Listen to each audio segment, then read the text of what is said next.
Twitter's decision to fact-check President Donald Trump's tweets has vaulted Silicon Valley's biggest players into a political fight with Washington when they least wanted it. The deepening feud between the president and his go-to social media platform is forcing companies like Facebook and Google to gird for a lobbying battle to defend the legal protections that underpin their lucrative business models, sooner and much more publicly than they had originally expected. Those preparations accelerated this week, even as Facebook made it clear to Trump that it doesn't share Twitter's view of how online platforms should handle political speech.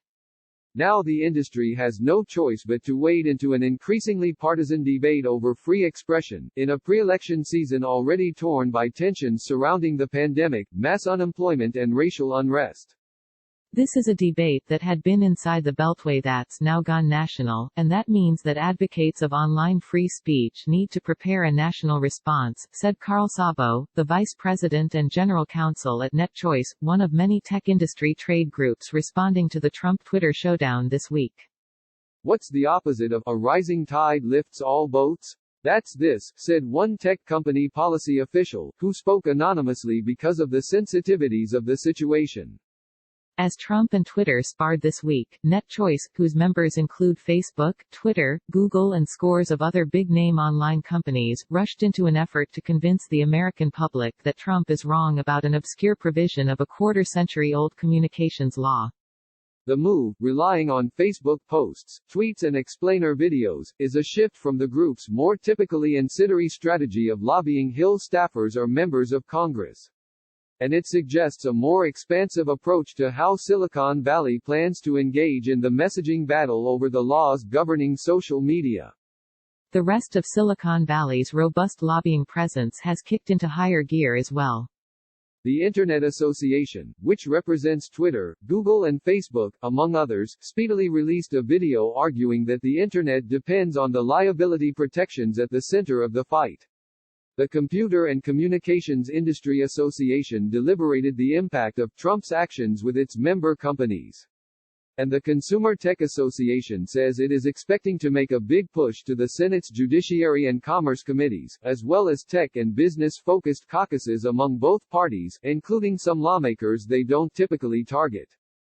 Facebook, meanwhile, made a more public show of trying to stay out of this week's content moderation clash. CEO Mark Zuckerberg popped up on Fox News in midweek to say he has a much different view from Twitter on how social media platforms should handle controversial political speech.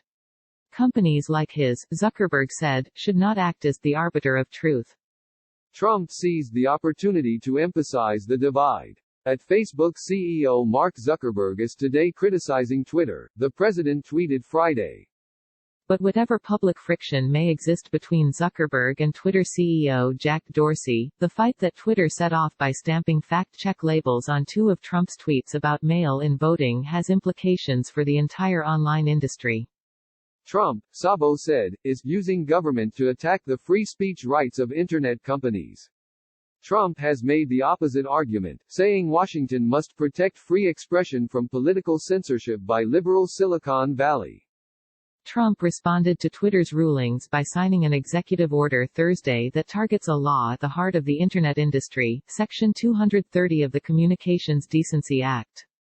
The 1996 statute offers online platforms broad immunity from lawsuits over the messages, photos, videos and other content their users post, a protection that has helped companies like Facebook and Google amass some of the world's biggest corporate fortunes.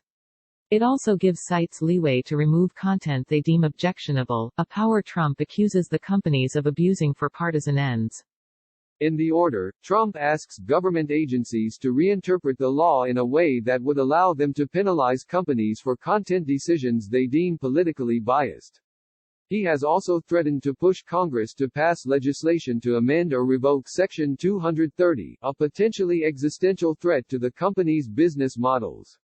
Notably, the industry's efforts are focused mainly on the threat of legislation, and not so much on the executive order, which many legal experts say lacks authority and conflicts with the Constitution. If there were to be changes to Section 230, it would be coming out of Congress, not the White House, said Michael Petricone, the senior vice president of government affairs for the Consumer Tech Association. You'll be seeing increased attention there. Tech companies' reactions to previous government threats haven't always been industry-wide.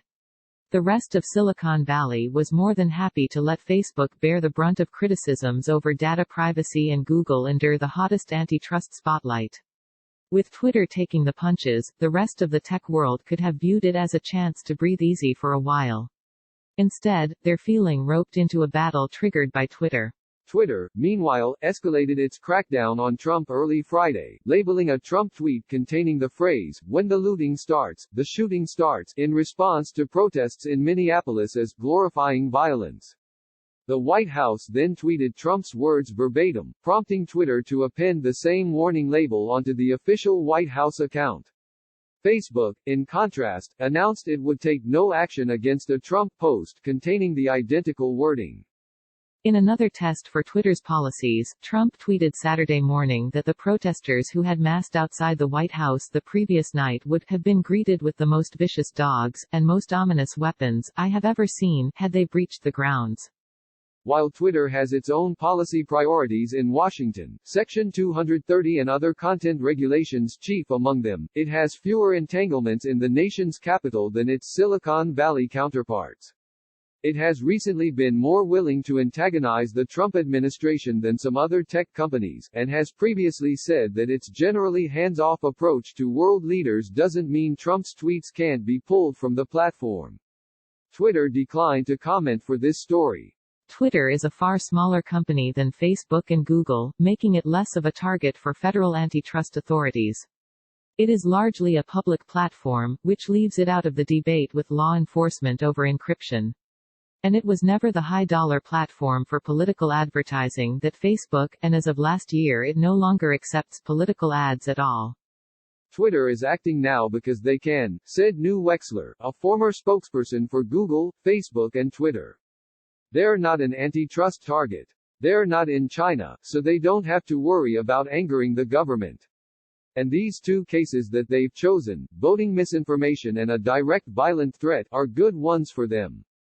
It's no real surprise that Trump would go after Silicon Valley as he did. The White House has for many months been mulling an executive order attempting to rein in social media that it ended up issuing this week.